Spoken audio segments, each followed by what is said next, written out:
오늘 이 본문의 제목이 믿음으로부터 얻는 별명이라는 제목입니다. 따라합시다. 믿음으로부터 얻는 별명. 아멘. 예. 별명은 여러분 좋은 의미도 있지만은 또 때로는 나쁜 의미도 있어요.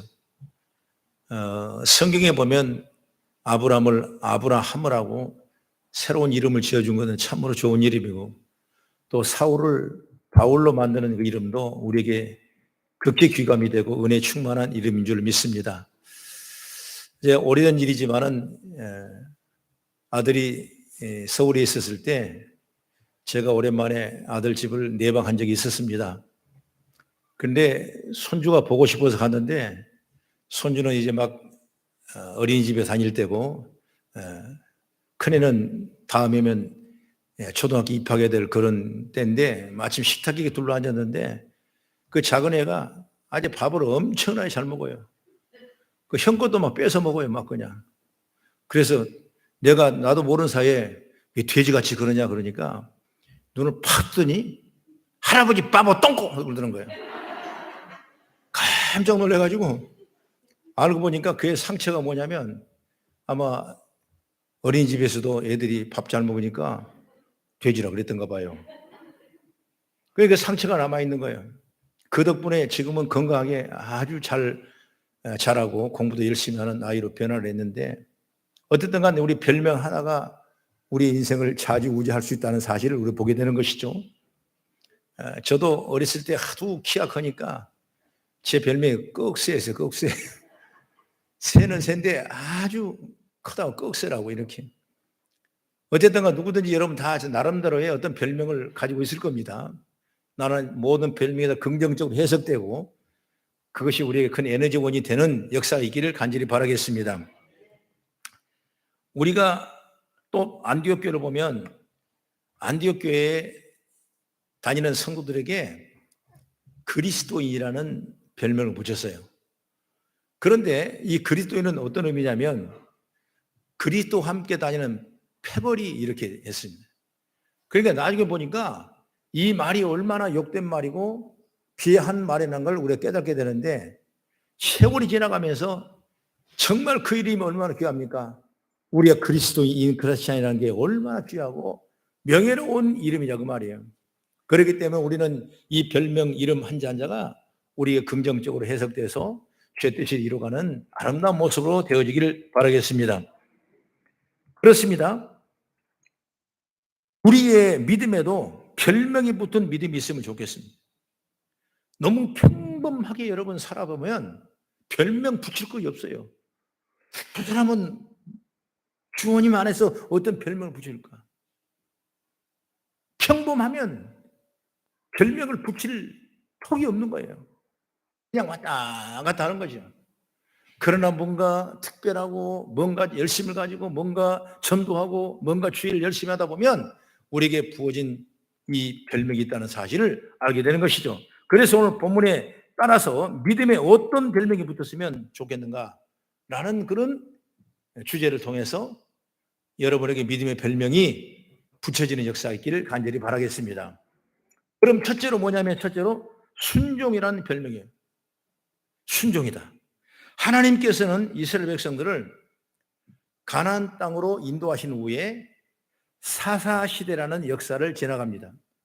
그 시대가 끝나니까 이스라엘 백성 하나님 앞에 하나님 우리도 다른 나라처럼 사사 말고 좀 왕 같은 왕을 한번 세우고 싶습니다.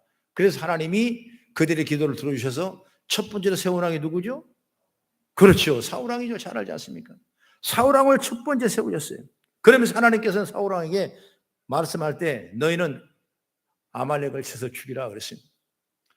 이스라엘 백성은 광야에서도 그리고 가나안 땅에 들어가든지 이 아말렉이라는 사람들 앞에 끊임없이 아주 고통을 당했어요. 끄떡하면 쳐들어와서 자기들을 침탈하고 그리고 전쟁하게 하고 자기들을 못 살게 하고, 그렇기 때문에 눈에 가시가 뭐냐? 아말렉이 이스라엘 백성들을 그냥 핍박하고 전쟁하고 그랬을 때는 그게 결국 하나님의 얼굴을 대고 하는 거와 똑같은 거거든요. 그렇기 때문에 이제는 하나님은 가만두지 않고 해서 아말렉을 치되 다 진멸하라고. 그런 역사를 하나님이 하셨어요. 그래서 여러분, 이 사울이 아말렉을 치게 됩니다. 그리고 양들을 다 죽이고 살찐 송아지를 다 죽이라고. 그래서 좋지 않는 것들만 죽이고, 그런데 좋은 것은 자기가 가져온 거예요. 그것을 봤던 이 사무엘 선지자가 보고는, 사무엘 선지자가 어떻게 말합니까? 저 양과 소의 우는 소리가 무엇입니까?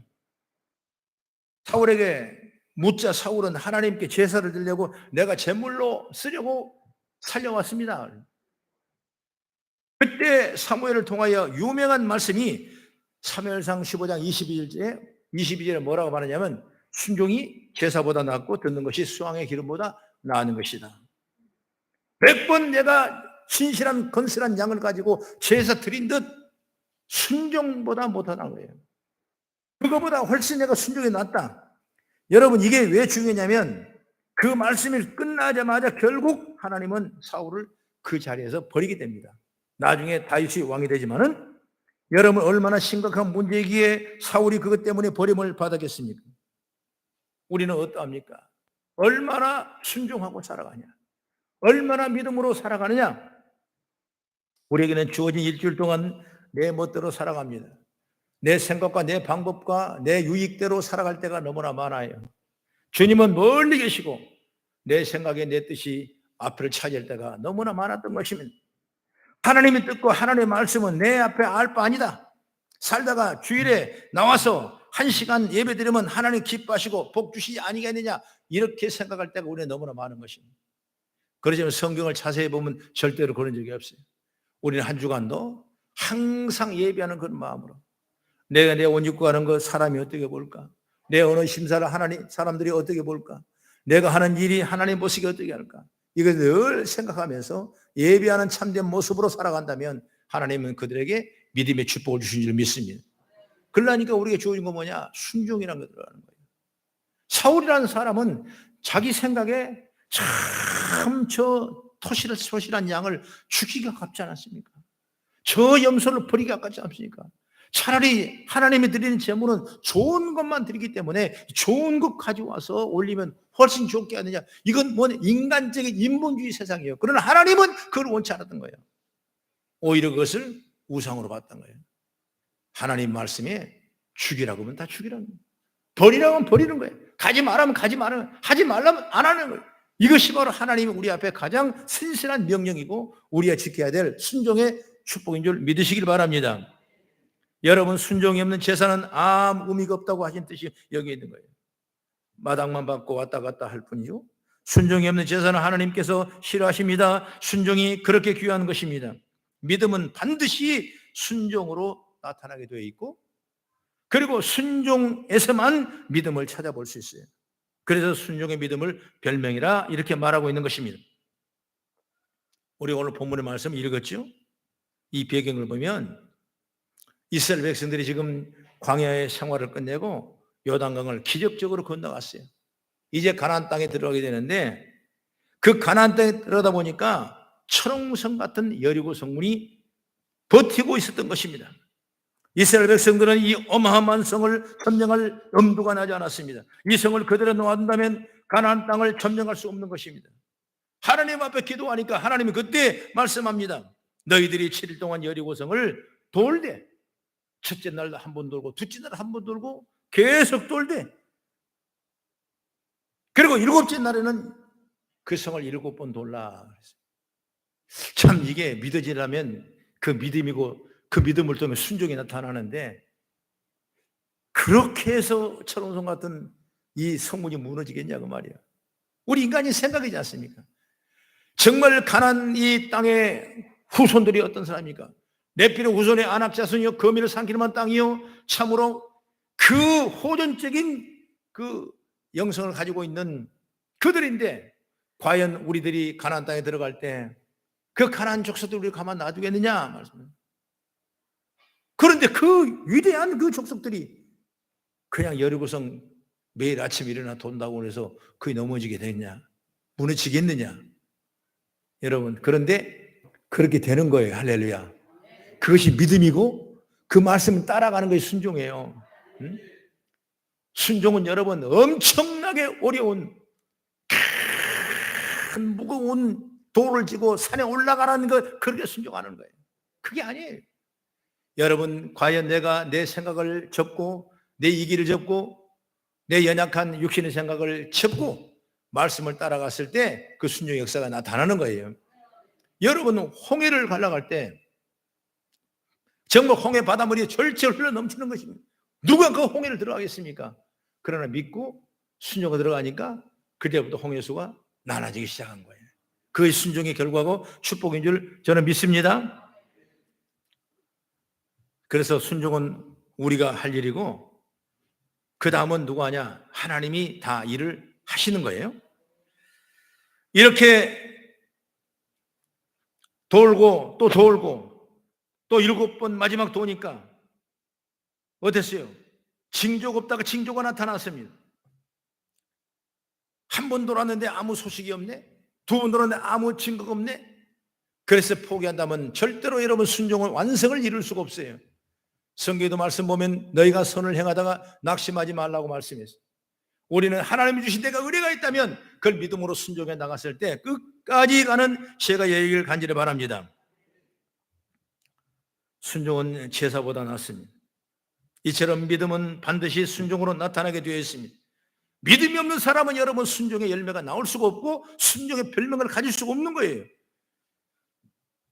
믿음은 반드시 순종으로 표현되게 있는 것입니다.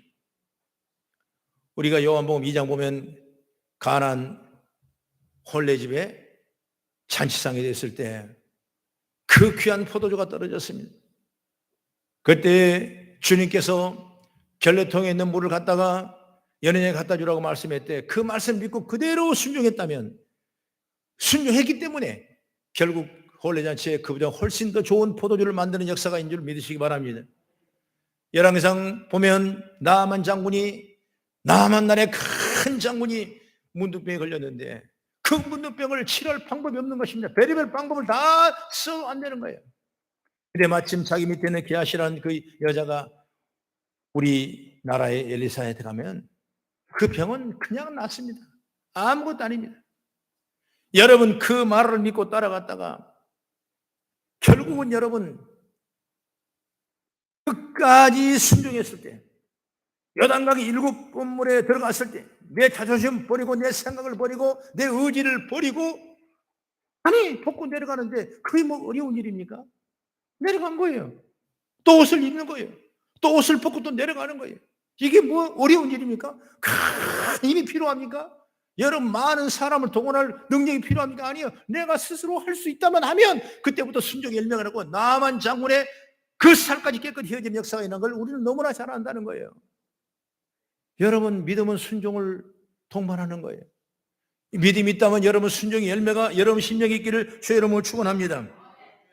두 번째로 뭐냐면 믿음이 좋으면 구원의 별명이 세워지는 거예요. 믿음 없이는 구원이 없습니다. 믿음은 반드시 구원으로 나타납니다. 믿는데 구원을 못 받았다고 한다면 믿음이 잘못되었거나 믿음이 없는 사람이에요. 믿음이 순종으로 나타나는 똑같은 의미죠. 그래서 사람들이 예수께 나오면 몇 마디 얘기를 주고받았습니다. 그 사람들 분명히 문제가 있어 나왔는데 알고 보니까 나오는 그 모습 자체를 보고 내 믿음이 너를 구원하시니라 말씀하고 있거든요. 유명한 12해를 혈루증 앓았던 한 여인이 병원을 찾아다니면서 치료를 받다가 온 집안에 가산을 탕진하고 말았어요. 다 허비하고 증세는 더 심해져서 이제 바라볼 사람은 오직 예수님밖에 없었습니다. 차마 예수님을 바라보지 못해서 예수님이 지나가는 옷자락을 만졌던 것입니다. 그때 예수님은 그 여자를 즉시 보시고 향해서 내 믿음이 너를 구원하였느니라. 네 믿음이 너를 구원하였다. 여러분 가버나움에 한 죄만한 여인이 죄 때문에 고민을 많이 했습니다. 그럴 때 예수님 앞에 나와 꿇어 엎드리고 눈물로 회개했더니 예수님 뭐라 그러니까 내 믿음이 너를 구원했으니 내가 평안히 가라 그랬습니다. 믿음이 구원받다니까. 믿음이 역사가 일어나는 거예요. 여러분 태어나서부터 소경된 바디모를 여러분 아지 않습니까? 예수님의 말에 나왔더니 똑같이 예수님 뭐라 그러니까 내 믿음이 너를 구원하시니 이제 평안히 가라. 들것에 죽은 무자를 들고 왔던 그들에게도 내 상을 들고 가라 그랬을 때 그 상을 들고 가는 역사가 일어나며 깨끗하게 치료받았고 죄사함을 얻는 역사가 있는 줄 믿으시기 바랍니다. 이게 바로 뭐냐면 믿음이에요. 믿음. 여러분, 믿음이 확실해야 내가 구원받는 거예요. 내가 하나님 나라에 갈지 안 갈지 모르고 지금 방황하고 계신다면 믿음이 잘못된 거예요. 내가 그래도 갈까? 가질까? 라고 여러분 의심하고 있다면 여러분 믿음이 잘못된 거예요. 주님 앞에 나오는 그 즉시에 우리는 내가 평안할지어다 내 믿음으로 구원받을지어다라고 분명히 약속했어요. 여러분 우리 성도는 나 100% 구원받는 역사 있기를 주의 이름으로 축원합니다. 믿음과 구원은 하나라. 아멘. 믿음과 구원은 하나다. 30년 동안 교회를 다녀도 믿음이 있는지 없는지 하나님 나라가 있는지 없는지 예수님 계신지 아닌지를 모르고 방황한다면 그 사람은 믿음이 잘못된 거예요. 믿음으로 살아가는 거예요. 여러분, 구원의 확신이 없으면 믿음도 없어지고 믿음이 있으면 구원의 확신도 있어지는 것입니다. 구원의 확신이 없고 믿음이 없으면 예수를 믿어도 기쁨이 없고 예수를 믿어도 감사가 없어요. 예수를 믿어도 은혜를 깨닫지 못하는 겁니다. 그래서 충성하지도 못하고 너도 나처럼 예수를 믿고 구원 얻어라 이런 증거도 못하는 것입니다. 예수 믿고 구원 받았다면 확신이 있다면 나도 너처럼 예수 믿고 구원 얻으라고 증거할 수 있다고 감사하고 충성하고 헌금하는 즐거움을 할 수 있다는 사실을 믿음으로 생각하는 거예요. 그래서 여러분 주일이 즐겁고 예배 시간 즐겁고 교우들끼리 만나는 거 즐겁고 그걸 다짐하고 또 생각하고 또 바라고 있는 것입니다. 오늘 본문에 쭉 말씀 17절 이하의 말씀 보면 사람들이 구원받은 내용이 나오는데 이 여호수아는 여리고 성을 점령해 들어가야 되는데 그 전에 먼저 두 사람 정탐꾼을 여러분 보내죠. 그 두 사람 정탐꾼을 보냈는데 그들이 누가 신고를 했는지 정탐꾼이 들어왔다고 쉽게 말하면 간첩이 들어왔다고 관원에 보고를 하면 말미암아 그 간첩을 잡으려고 정탐꾼을 잡으려고 난리가 그 성 안에 들어가는 거예요. 그랬을 때 그 한 사람 이 기생 라합이라는 사람이 그들을 얼른 집안에 숨기고 옥상에 올려서 산대 밑에 감춰놓고 그들에게 말합니다. 걱정하지 마십시오. 제가 해석해 보면 우리는 당신들을 인해서 간담이 녹았습니다. 지금 겁에 질려서 넋이 나갔습니다. 당신들의 하나님은 홍해를 바다를 건너게 하셨고 광야를 지나오면서 당신들의 대적한 족속이 하나도 남지 않도록 다 해결해 주셨고 그 하나님이 가나안 땅을 당신들에게 준다는 것도 나는 알고 있습니다. 당신이 그 하나님 얼마나 위대한 하나님을 내가 들어서 잘 알고 있습니다. 그러시기 때문에 내가 당신들을 지켜주고 도와주는 것입니다. 그리고 집은 꼭대기에 숨겨줬어요. 라합 기생은 받은 대로 행동했습니다. 라합이란 말이 있기 전에 뭐가 나오냐? 수식어가 기생이라는 사람이 나와요. 여러분 이 직업은 언제 선대받고 인정받지 못하고 사랑받지 못한 직업인 것 같지만은 그런 듣는 믿음이 하나님을 믿는 믿음이 됐어요. 광야의 하나님이 홍해수의 기적 앞에 하나님이 애굽에서 이스라엘 백성을 어떻게 교훈하는 것을 다 들었기 때문에 그들의 하나님을 내가 믿는다면 내가 너를 도와주지 못하지 않겠느냐 그러면서 자기 생명을 담보로 잡혀놓고 그리고 숨겨줬던 거예요. 이제 정탐꾼을 찾으러 군인들이 옵니다. 그랬을 때 그는 그렇게 말한 것입니다. 왔다가 봤는데 성 밖으로 도망을 갔습니다. 그렇게 숨겨주는 거예요. 그리고 나서 그 정탐꾼을 이제 자기 나라로 다시 돌려보내고 정탐꾼의 그 사명을 감당하게 되는 거죠. 그리고 나서 이제 어떤 일이 나타나니까 여리고 성이 무너지는 역사가 나타나는 거예요. 하나님은 그 여인의 믿음 때문에 그 정탐꾼을 숨겨준 그 여인의 믿음 때문에 그 가정을 살리고 구원의 역사가 일어나는 걸 보게 되는 걸 믿으시기 바랍니다. 이게 뭐 때문에? 믿음 때문에. 듣는 믿음 때문에. 듣는 그리스도의 말씀을 듣는 것처럼 믿음 때문에 결국 그 전 땅으로 숨겨지는 위대한 결단을 하게 되고 결국 그 가정에 보호받는 역사가 임하게 되는 거예요. 오늘 17절 한 번은 같이 갖고 오신 거 읽어보겠습니다. 17절 시작. 이 성과 그 가운데 있는 모든 것은 여호와께 온전히 바치되 너희들은 기생 라합과 그 집의 동거는 모두 다 살려주고 그 나머지는 완전히 쓸어버리라. 하나님이 그 라합과 그 가정의 모든 사람은 다 살려주고 다 쓸어버리라. 결국 여러분 여리고 성을 점령할 때 기생 라합을 비롯해 부모 형제 친족까지 전부 다 구원을 받은 거예요. 주 예수를 믿으라 그리하면 너와 내 집에 구원을 받으리라. 이 말씀이 그대로 약속대로 임하는 것을 볼 수가 있는 것입니다. 여러분 하나님께서는 자기를 철저하게 믿고 따르는 사람들에게 구원과 아울러 생각에 넘치는 축복을 주실 줄로 저는 믿습니다. 믿는 것은 우리가 할 일이요 구원은 하나님께 하시는 것이기 때문에 틀림없는 겁니다. 그렇기 때문에 구원도 내가 받는다면 자신이 없어요. 그러나 하나님 주시기 때문에 확실하는 거예요.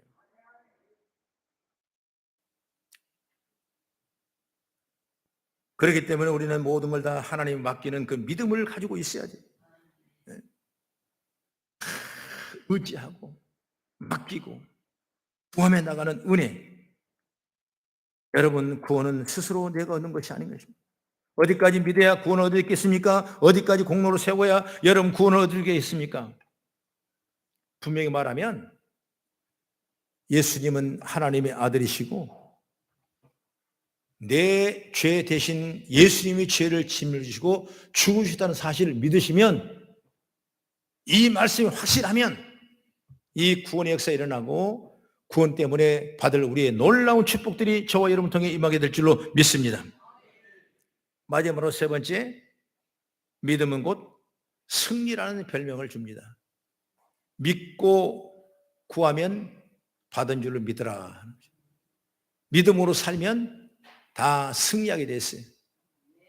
오늘 이 본문의 말씀도 중요한 말씀인 것 같지만은 여러분 믿음으로 행했던 일들이 결국 승리의 열매로 맺게 되는 걸 보게 되는 것입니다. 남녀노소 심지어는 양의 새끼까지 몽땅 진멸했는데 여러분 완전 승리죠. 백성들이 7바퀴를 돌고 난 다음에 제상의 나팔을 불었습니다. 그 나팔소리를 신으라여 크게 외쳤습니다. 그 소리가 뭐라고 외쳤는지는 나오지 않는 얘기지만은 어쨌든 간에 외치고 나니까 천운성 같은 벽이 다 우르르 무너지고 말았어요. 여러분 이쯤 되면 그 안에 아무리 큰 장군이 지뢰강이 있다 할지라도 벌벌 떨지 않겠습니까? 간담이 녹아서 싸우지를 못할 것입니다.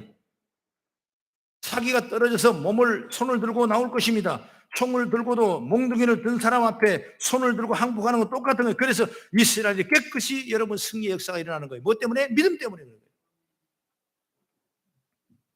이스라엘 백성이 힘이 강해서 혹은 전술이 전략이 훌륭해서 현대적인 무기를 가지고 있어서 승리한 것이 아니에요. 100% 믿음 때문에 승리한 줄로 믿습니다. 믿음이 이스라엘 백성들에게 완전한 승리를 안겨준 것입니다. 우리도 이 엄청난 일, 이것은 안 된다 싶은 일도 하나님이 하라시면 하는 데까지 내가 할 일이요. 그 다음에는 따라오신 승리는 주님이 주시는 줄 믿으시기 바랍니다. 내가 승리까지 보려는 것이 아니라 믿음으로 따라만 가면 그 다음에 일은 누가 하시냐? 하나님이 일하시기 때문에 역사가 일어나는 거예요. 세계 모든 온통 교회들이 주님을 섬기는 믿음의 교회들이 다 여러분 어려운 문제 앞에 생활 앞에 어떤 환경 앞에 어떤 목표 앞에 자기가 해서 되는 것이 아니라 하려고 노력하고 믿음으로 나갔더니 그 다음에 일은 누가 하시냐? 열매는 하나님 맡겨주시는 거예요. 여러분 이 말씀이 여러분 삶 가운데 꼭 적용돼서 믿음으로 승리의 별명이 되어가는 우리 성도가 다 되어지기를 주의 이름으로 축원합니다. 성경을 한번 찾아봅니다. 사도 요한인데 요한 1서 5장 4절 5절 이렇게 말씀하고 있어요. 시작. 무릇 하나님께로부터 난 자마다 세상을 이기느니라. 세상을 이기는 승리는 이것이니 우리의 믿음이니라. 예수께서 하나님의 아들이신 믿는 자가 아니면 세상을 이기는 자가 누구겠느냐.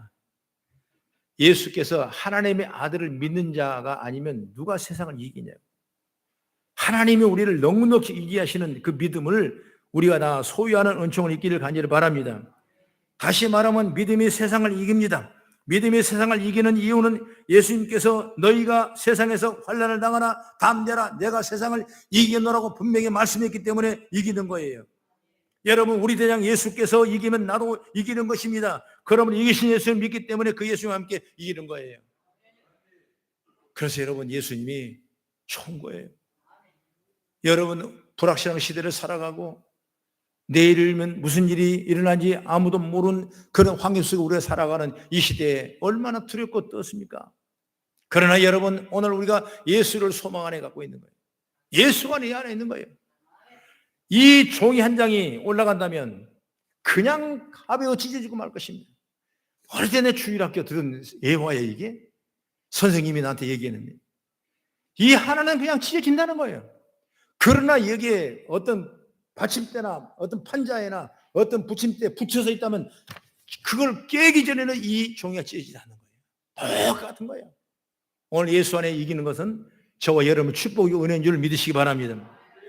설교 말씀을 정리합니다. 우리 믿음은 좋은 별명을 가지시길 바랍니다. 순종이라는 별명, 이걸 붙이세요. 그리고 구원이라는 별명이 또 붙이세요. 그 다음에 승리라는 별명이 있어야 돼요. 그래서 오늘 우리들이 큰 축복 속에 세상의 어려운 환경이지만은 이기시며 승리해 나가는 저와 여러분 되어지기를 주의 이름으로 축원합니다. 기도하겠습니다.